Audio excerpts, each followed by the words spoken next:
Okay, so it's very much in my interest to keep us on track because I have a plane to catch this afternoon and Martha has me quite busy up until then. So I'm going to be as on point as I can be. What I want to do is actually take you, so Bruce talked about outer space and gave us a wonderful sort of trip through some of the wonderful work of Galileo, making sure we're in a proper European context as we think about that. Then he took us to inner space in the brain. And I'm going to take us to a place that I think I'm going to describe as middle space or middle earth or something, which is really the economic system. And as all of you will be aware, the economic system is actually a tremendously difficult one to study and analyze because it's extraordinarily dynamic and it has so many sort of complex interconnecting factors. And if only we could stick it in a giant magnet, maybe we'd all be better off. But that's the system I'm going to talk about.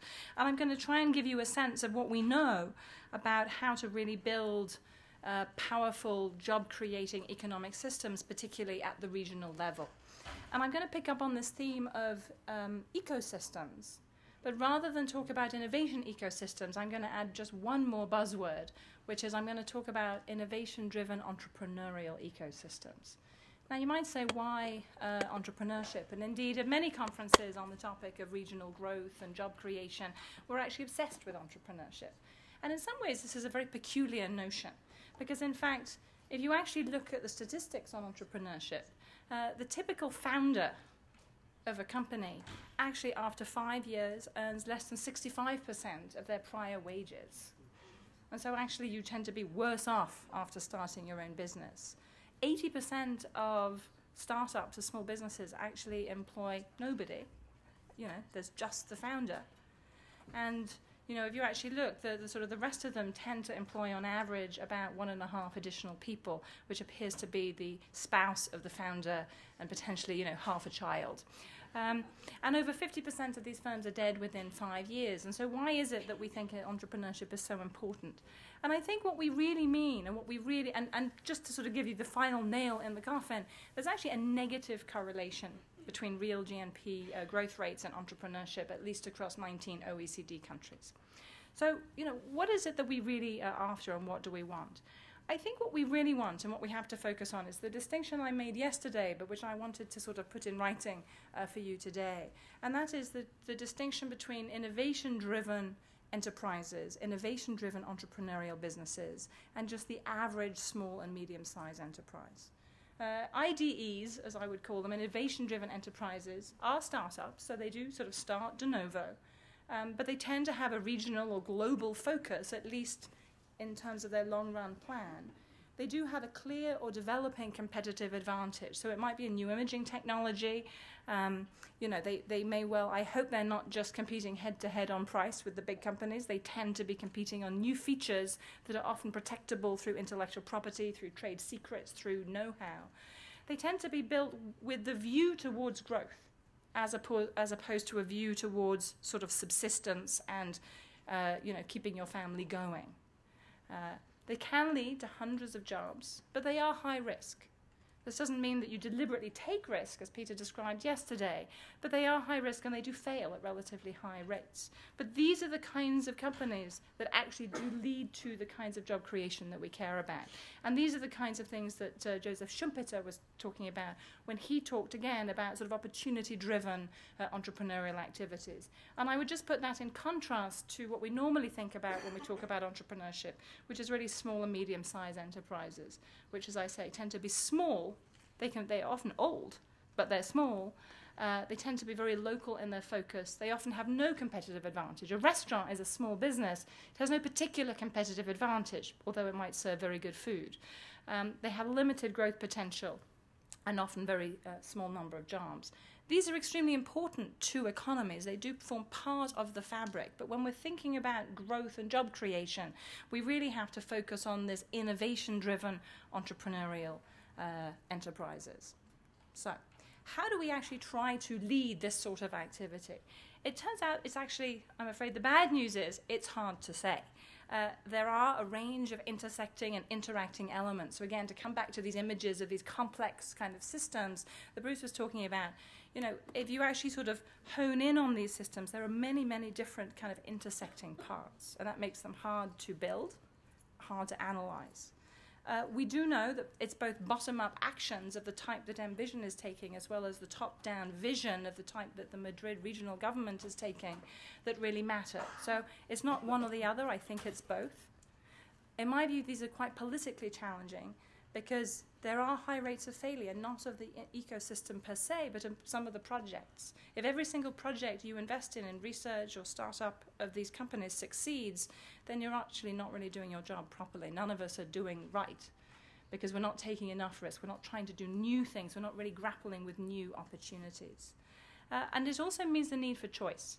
So whereas we can support every type of small business that comes in the door, and potentially we might want to do that, the sets of policies that we need to build these innovation-driven entrepreneurial companies means making hard choices about what specific areas to focus on, which particular businesses to try to support, which university groups, which laboratories, and so on.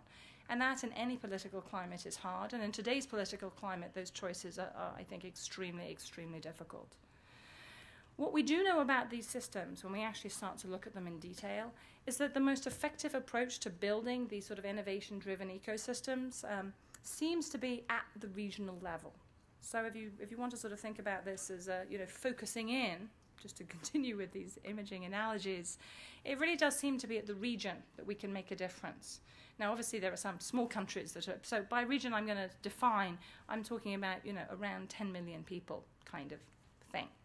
Right. So obviously some small countries will count, and so Israel, yes, they count. The United States, no. We're really talking about sort of greater Massachusetts area. We might be talking about Silicon Valley. So, why is it that this regional view kind of matters? And it turns out that even though the world is flat, as we're always being told, economic activity is actually highly concentrated within regions. And that's even more so of the innovation-driven activity, notwithstanding the fact that there's all this communication possibilities. And so whether it's looking at, the animation industry and the movie industry around LA, which is innovative in a sort of a creativity and design sense. If we're talking about automotive design in this extraordinary region around Oxfordshire, which was one of the first kind of regional innovation-driven ecosystems I observed, which built up around Formula One and extraordinary kind of vehicles. You have one in Milan as well. Or it's medical devices in Minneapolis, right? These are places where there's a very high level of concentration of firms doing similar and related innovation-driven kinds of activities. So why do we see that? Why do we see those patterns? Why does place matter? It turns out that place matters because of something that economists would talk about and describe as spillovers. What's a spillover? A spillover basically means that if I set up a business close to Martha, who has a business that's related to something I'm doing, I'm actually going to benefit. So while we may potentially be in competition, although again, if we're innovation-driven, hopefully we have some differentiation, I'm going to benefit from the fact that there are some specialist suppliers that she's potentially brought into her community, into the ecosystem. I can work with them as well.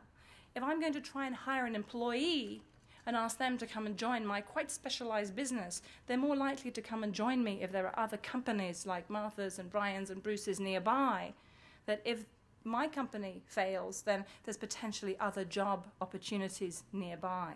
And so there's something about these kinds of spillovers. We know from the story of Silicon Valley that the spillovers are all about people talking to each other about the interesting technical ideas that are really going on. The kind of the cafe culture is a very technological one in the Silicon Valley context, and it's this proximity that allows these spillovers to happen. If you have a bunch of companies doing related things, then it's worthwhile to build the kind of infrastructure that you need, the specialized infrastructure to support those companies and the specialized kinds of institutions.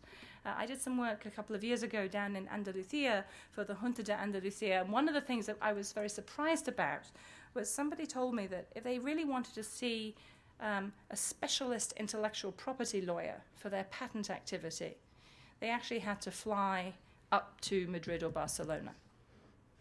So what that tells you is that you're lacking some of the specialist sort of institutions and the specialist kind of suppliers and sort of infrastructure.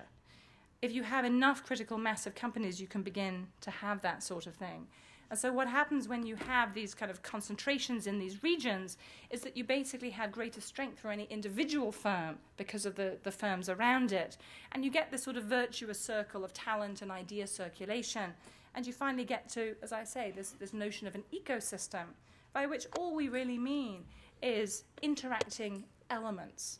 In this case, we're not talking about fish and coral reefs. We're talking about economic elements that are intersecting and interacting with one another.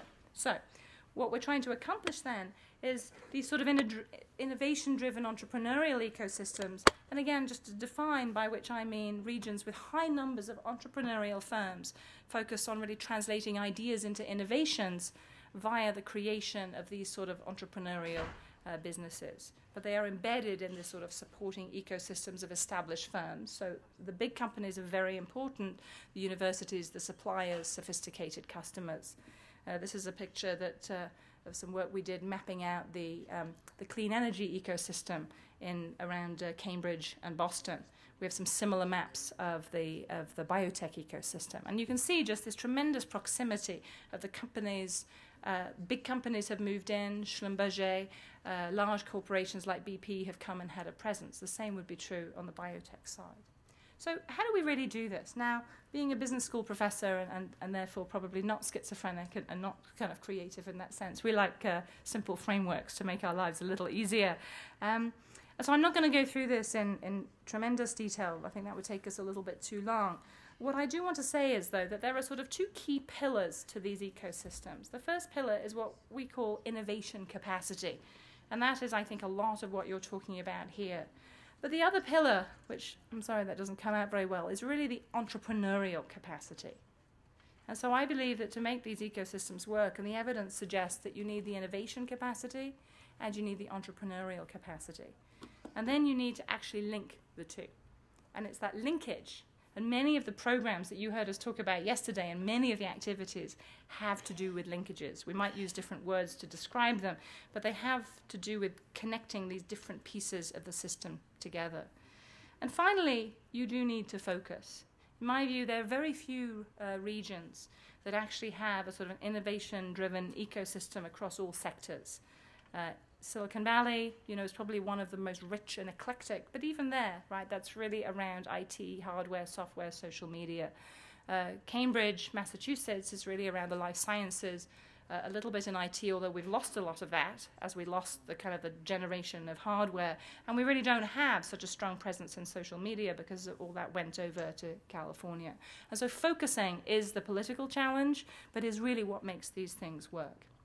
So just to give you a sense, so what do I mean by innovation capacity? I do mean this thing we've been talking about, the ability to develop new-to-the-world innovations from kind of inception to the market, to the bedside. But as Peter pointed out yesterday, we probably need to think about bench to bedside to business or bench to business to bedside. You do need this business piece. You need what is typically the entrepreneurial piece. And what that actually says, I can't even read it myself, is it's the ability to start, build, and grow new-to-the-world businesses. Why do we need them? Why can't we just rely on the Siemens and the GlaxoSmithKlines of this world? Well, there's a tremendous sort of rich understanding that for large companies it can be very, very difficult for them to incorporate the new innovations. You already heard, the sort of the quotes from Siemens, we'll never want that. And that's not a sort of a problem of Siemens. In many ways, that's actually a very rational response of a large company. And it's also just the history of economic development that many, many novel ideas and novel innovations get into the market, get to the patient, at least initially, through entrepreneurial, innovation-driven startups, albeit often in partnership with big companies. So how do we do that? Obviously, we need resources. We need people and we need money. But I think we overestimate the importance of those things. We talked a little bit yesterday, the development of semiconductors in Taiwan is a very nice example of very focused resources being allocated to expertise, particularly on the innovation side in this area. But I would say that actually more important and a more important role of government is actually this issue of background institutions. So it's providing the institutional context to both make the innovation happen and to really build the entrepreneurial capacity. At the most basic level, this has to do with rule of law. This, I think, is not an issue you have to deal with in Spain, but in some parts of the world where I do this work, it's extremely important. No entrepreneur is going to do something novel and risky if the government can just come in and sort of steal everything, a few months later. Property rights really matter, intellectual property rights, and clarity over who owns them and who can do what. Visa policy, also investment rules. So we know that the tax rules around investing in early stage companies, capital gains, and so on are critically important, both on the innovation side and on the entrepreneurship side. And finally, there's this piece about culture and norms, the kind of bedrock, if you like, upon which these ecosystems are really built. Now, I'm a little bit resistant to sort of notions of we're an entrepreneurial culture or we're not, because I think that many regions use it as an excuse. Right? In my country, I'm from the UK, as you may be able to guess. It's an excellent thing for the English to say, oh, we can't do that, we're not entrepreneurial. Well, first, the historical record doesn't hold that to be true. In the first industrial revolution, we were really quite entrepreneurial. And so I do think that I worry about cultural explanations for things. I think that a lot of this is sort of grounded in norms and grounded in expectations that happen within families. It's kind of the structure of how people have made progress.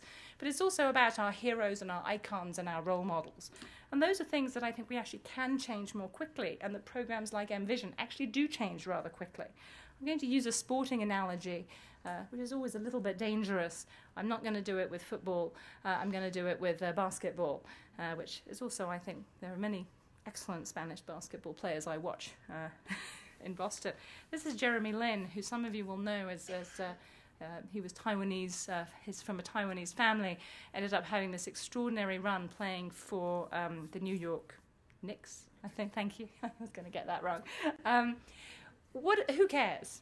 Well, one of the things that this does is he doesn't look the part, right? He is not how you expect a very good basketball player to look. He appears on the scene. One thing we know, nothing will have changed about the genetics of anybody with his kind of background, but we know that there'll be many more, Taiwanese origin kids playing basketball and aspiring to be NBA players. We know that with somebody like Mark Zuckerberg founding Facebook and showing that as an undergraduate you can do these things, that gives undergraduates a sense that they can also really make change. We also know that we can do that with scientists. So this picture is from Bob Langer, who's one of our colleagues at MIT, who has more patents than any other professor, I think, at MIT, and certainly skews all the statistics we ever show about intellectual property. What's important about him, in my view, is not so much the number of patents, but the fact that the way his lab is constructed and the entrepreneurial things that he has done and coupled to his innovations have really changed the way that we think about, what's possible. It's changed our view of the possible, it's changed who we aspire to be, and it's changed the view of the faculty, notwithstanding still the tensions around how we think about this balance between innovation and entrepreneurship around translation. And so I think these are things that we can change quickly and that really can have meaning in a society and change the culture. Now, both elements are critically important. So, I can show you all sorts of places like Korea where they have great innovation capacity, but really don't have the entrepreneurial capacity, and you don't see these vibrant kind of ecosystems emerging. I can also show you all sorts of places where there's a tremendous amount of entrepreneurship, but where we really don't see the sort of same amounts of innovation really taking place. I can also show you places where you have both, where you have innovation capacity and entrepreneurial capacity, like Singapore, but where they're actually not linked together. And so you have all kinds of entrepreneurship going on over here and all kinds of innovation going on, but those two communities, those two groups just don't talk to one another.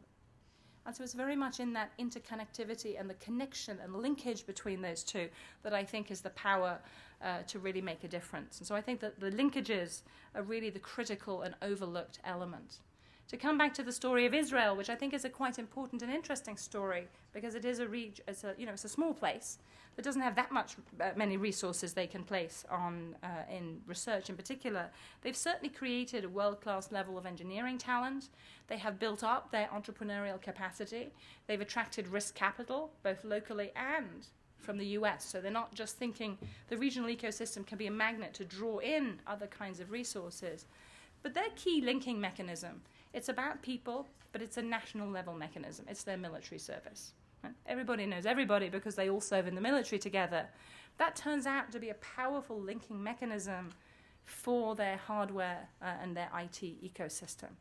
That linking mechanism actually doesn't serve them particularly well in their biotech sector, and it's been much harder for them to link the innovation and the entrepreneurship together in biotech, because that sort of military service linkage is very focused on really a small number of units and on some, on software engineering. I want to I'll finish by just taking a few minutes to ask you to do a quick thought experiment about linkages in biotech ecosystems.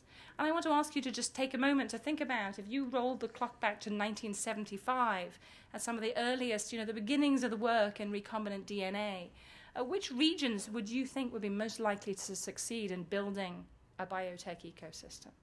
Right? Where would you have guessed? If you had to put your money on a place, what place would that be?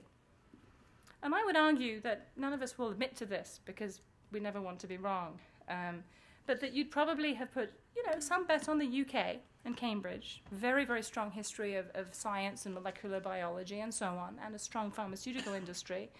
Germany, Munich, had a pretty fighting chance also for the same reasons.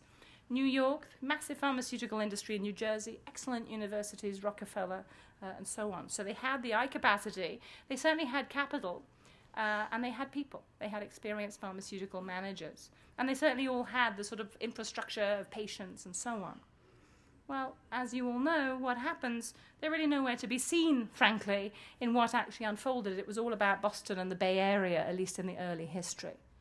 And my argument about why that is that notwithstanding their resource base, their linkages were extraordinarily poor in those three plausible regions. That the folks doing the innovations in the universities just weren't talking to the entrepreneurs. The entrepreneurs didn't have the right kinds of skills, and they certainly weren't talking to the people in the big pharma companies to any great degree, and capital had no idea what to do with these strange scientists. Let's think about, why linkages trumped resources in both Boston and the Bay Area. Well, there were actually in both cases pre-existing links between entrepreneurs and academics that had arisen around all the work that had been done in IT, radar, some of the work that had been done during the war, people like Ray Stater founding Analog Devices, Fairchild at Stanford. So there was already a sort of a pathway, a conduit between academia and entrepreneurs. Investors already had some practice dealing with mad scientists, so they'd sort of thought about that linkage. Both institutions were much more advanced in terms of their licensing. They had already thought about how to do that. And finally, there were people like my colleague Nubar Fayan and many, many others, venture capitalists who had scientific and technical backgrounds. In the UK, if you kind of scratch the surface of your average venture capitalist, they've done a degree in history or probably classics. They can speak Greek and Latin. If you scratch a Massachusetts venture capitalist in biotech, at least 50%, the data suggests, have an MD or a PhD. So they have some technical sense. So they're willing to sort of get down and talk about the nitty-gritty details. And so these linkages really do seem to matter. And those seem to be poor in all these other plausible cases. You can build linkages in more programmatic ways, in things like prizes. One of the wonderful things about these kind of competitions is they can be structured to build linkages between entrepreneurs and innovators, between experienced mentors and others, and all the mentoring programs that we've talked about are all about building linkages in different ways. And finally, let me just end by saying that the last piece I just want to reiterate is this question of focus. We can be generally linked, but the most powerful links are when we decide where and how to kind of build connections among people. And I'm just going to end with a very particular example, which is quite close to my heart, as it's some of the work that London is doing around digital media. Apart from being very busy celebrating jubilees and organising the Olympics, the Mayor of London is also thinking a little bit about innovation-driven entrepreneurial ecosystems. And they're actually trying to rely not so much on what we think of as sort of science and hardcore engineering, but actually to design and sort of fashion and that kind of expertise that they have in London, and really link sort of the expertise in design kind of innovation with this very sort of fragile group of startups in digital media and the post-Olympics infrastructure, and say, well, how can we bring it all together? And the Prime Minister describes bringing together the energy of Shoreditch, which is this sort of region that people call Silicon Roundabout, to really create a centre. And they really are creating zoning policies, having competitions, branding, student internships to just build a rich kind of tapestry of linkages, but highly focused. Because I think it's only in that focus that we can really make any sort of meaningful progress. And so what all this means is making hard choices. And it's about what you don't do as much as it is about what you do. And my view, if I was to just sort of do a report card on Envision, is, which is where I wanted to finish, is that Envision, I think, is a marvelous idea because it really has grappled with focus. It hasn't said we're doing all the biomedical. It's really been quite focused. It's really done, I think, and is doing a wonderful job around the innovation capacity, really starting to grapple with the entrepreneurial piece. And the one thing I would just recommend, if I was to suggest anything, is to really say, how can we build those bridges between entrepreneurs more deeply? Because, of course, most physician scientists want to stay physician scientists and not to go and start companies. They want to help, but they do actually. So how do we really build the bridges between the local entrepreneurs and attract other entrepreneurs into this wonderful burgeoning ecosystem? Thank you very much.